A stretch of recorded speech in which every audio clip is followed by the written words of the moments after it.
ଚିରନିଦ୍ରାରେ ଆପଣମାନଙ୍କର ଅତି ପ୍ରିୟ କଣ୍ଠଶିଳ୍ପୀ ହ୍ୟୁମାନ ସାଗର ଆରମ୍ଭ ହେଲା ତାଙ୍କର ଅନ୍ତିମ ସଂସ୍କାର।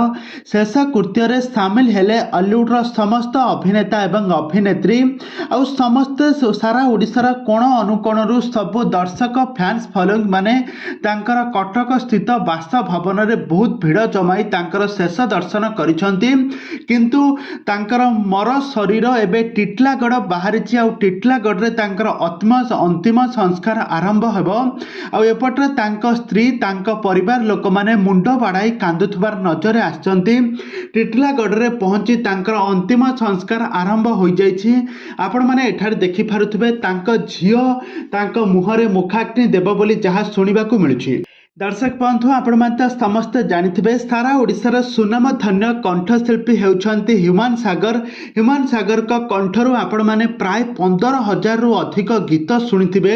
ସେ ତାଙ୍କ କ୍ୟାରିୟରରେ ବହୁତ ସାରା ଓଡ଼ିଆ ସିନେମା ହେଉ, ମ୍ୟୁଜିକ୍ ଭିଡ଼ିଓ ହେଉ, ଆଲବମ୍ ଗୀତ ଗାଇ ଦର୍ଶକମାନଙ୍କୁ ମନୋରଞ୍ଜନ କରାଇଥାନ୍ତି। କିନ୍ତୁ ତାଙ୍କ ପାରିବାରିକ ଚିନ୍ତା ତାଙ୍କୁ ଡିପ୍ରେସନ୍ ଏତେ ଯେ ତାଙ୍କୁ ନିମ୍ନମାନ ତଳକୁ ନେଇଯାଇଥିଲା। ସେ ସବୁବେଳେ ଖରାପ କାମ କରିବା ପାଇଁ ଚେଷ୍ଟା କରୁଥିଲେ। ଆଉ ଆଜି ତାଙ୍କର ଏମିତି ଅବସ୍ଥା ହୋଇଛି, ଖାସ କରି ତାଙ୍କ ପରିବାର ପାଇଁ। ତାଙ୍କ ମା ତାଙ୍କୁ ଦେଖନ୍ତି ନାହିଁ କି ତାଙ୍କ ସ୍ତ୍ରୀ ତାଙ୍କଠାରୁ ଡିଭୋର୍ସ ନେଇଯାଇଛନ୍ତି। ସେ ଦୀର୍ଘ 2 ବର୍ଷ ହୋଇଯିବ ଡିପ୍ରେସନରେ ରହି ଏମିତି ହୋଇଛନ୍ତି।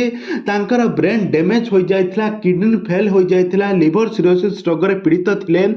ସବୁ ରୋଗରେ ପୀଡ଼ିତ ହୋଇ ସେ ମୃତ୍ୟୁବରଣ କରିଛନ୍ତି। ଆଉ ତାଙ୍କ ଜନ୍ମସ୍ଥାନ ଟିଟଲାଗଡ଼ରେ ତାଙ୍କର ଅନ୍ତିମ ସଂସ୍କାର ଆରମ୍ଭ ହୋଇଯାଇଛି। ଆଉ ତାଙ୍କ ଝିଅ ତାଙ୍କୁ ମୁଖାଗ୍ନି ଦେବ ବୋଲି ଯାହା ଶୁଣିବାକୁ ମିଳୁଛି। ତାଙ୍କର ଅନ୍ତିମ ସଂସ୍କାରରେ ଦେଖନ୍ତୁ କେତେ ଭିଡ଼, କେତେ ଲୋକମାନେ ତାଙ୍କୁ ଭଲ ପାଆନ୍ତି ଏଇଠୁ ହିଁ ଜଣାପଡ଼ୁଛି। ଆଉ ସମସ୍ତେ ଏବେ କାନ୍ଦୁଥିବାର ନଜରରେ ଆସିଛନ୍ତି। କାହିଁକିନା ଏମିତି ଜଣେ କଣ୍ଠଶିଳ୍ପୀକୁ ଆଜି ସାରା ଓଡ଼ିଶାବାସୀ ଆଜି ହରେଇ ଦେଇଛି। ତାଙ୍କ ଶୂନ୍ୟସ୍ଥାନ କେହି ବି ପୂରଣ କରିପାରିବେ ନାହିଁ।